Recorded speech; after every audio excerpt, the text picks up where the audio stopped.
So this is probably going to be my last video on the tariff war, basically because it's kind of boring to me. Also, sort of pointless to cover because Trump is losing to no one. Really, the only reason I'm going to do it is because there's still people who don't believe that the USA holds all the cards, and those people get to vote. Welcome to the doghouse.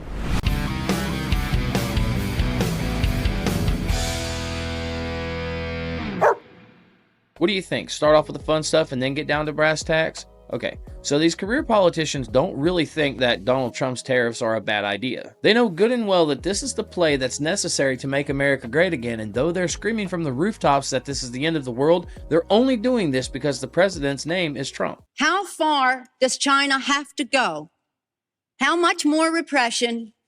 How big a trade deficit and loss of jobs for the American worker?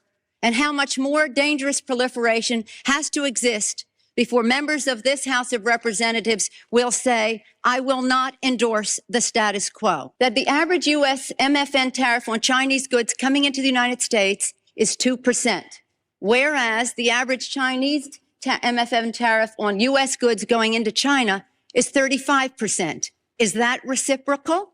A healthy economy in the 21st century also depends on our ability to buy and sell goods in markets across the globe.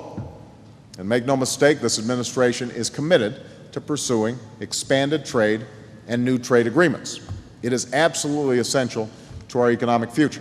I believe that the president's instincts to go after China are the right thing to do. I think China has taken terrible advantage of America over the last decade or two, and they don't play fair. So they ought to make sure what they do is focused on China. They are our #1 trade problem, not Canada, not Europe. Further, what they have said is that we need to not worry about manufacturing in America because what we should establish is a policy of unfettered free trade. We don't need tariffs.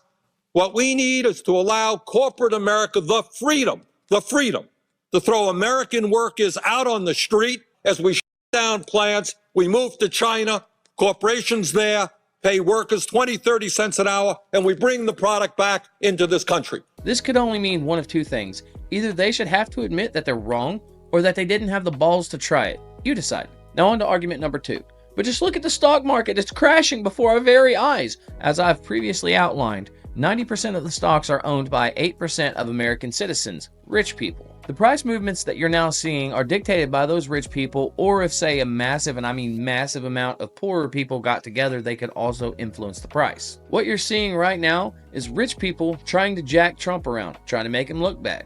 I'd also like to emphasize, Wall Street is not the same as Main Street. Just because the prices are dropping does not mean that the price of your eggs are going to go up. And if you think about it, these rich people pulling out of and dropping the prices just to jack around with Trump, you can actually blame for poorer people losing their money in the stock market. How crazy is it that millionaires and billionaires have us trained so that we worry about the well-being of their bank accounts? We're well trained, and you can take that to the bank. But don't you think that Trump is spreading this economic might we have a little too thin? Nope. 70 countries are breaking their necks, stepping over each other, in fact, to get to the bargaining table. In total, since the Liberation Day announcement, nearly 70 countries have already reached out to the president to begin a negotiation. Countries are falling over themselves to reform their unfair trade practices and free open their markets to our country. These countries realize they've gotten filthy rich over the past few decades by imposing substantial tariffs on American-made products and ridiculous non-monetary barriers to block out American industry. The president's message has been simple and consistent from the beginning. To countries around the world, bring us your best offers, and he will listen. Deals will only be made if they benefit American workers and address our nation's crippling trade deficits.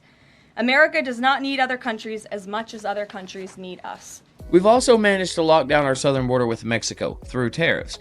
Canada is quickly learning that they're going to go broke if they continue to mess with the USA through tariffs. We've also re-secured the Panama Canal from China through tariffs. Wait a minute, China, that's it. China will be the ones to dunk on us. They're huge. They must be able to crush Trump. Wrong again. See, we're the deficit country. We do all the buying and they do all the selling. We buy 5 times more from China than they buy from us, so consider what that means for tariffs. If each country pulls 100% tariffs, then we'll each gain respectively about this much. Now, if the trade war escalates and the tariffs get up to say 200%, then each country will have made this much, 300%, this much. Now you see why China can't win this thing. Just as we are dependent on them to sell us things, they are also dependent on us to buy those things. Trump wasn't kidding when he said, I know what the hell I'm doing.